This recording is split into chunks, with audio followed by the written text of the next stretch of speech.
দুবাইয়ের ICC academy মাঠে অনুশীলনের মাঝে সংবাদ মাধ্যমের ডাকে সাড়া দিলেন মেহেদী হাসান। ভারতের বিপক্ষে সুপার 4-এর গুরুত্বপূর্ণ ম্যাচের আগ মুহূর্তে জানালেন দলের মানসিক অবস্থা। তিনি বলেন, বেশি কিছু চিন্তা করছি না, শুধু একটা ক্রিকেট ম্যাচ খেলার জন্য যেভাবে থাকতে হয় সেভাবেই আছি। প্রতিপক্ষ ভারত নাকি অস্ট্রেলিয়া ওভাবে চিন্তা করছি না।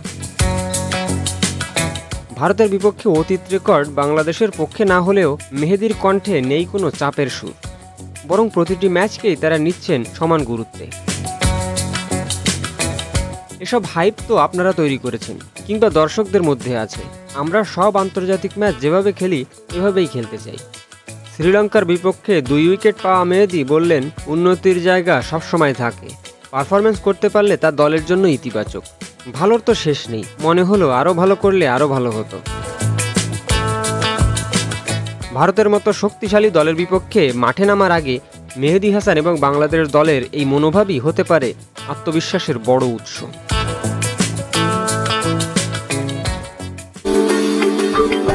Subscribe for more videos.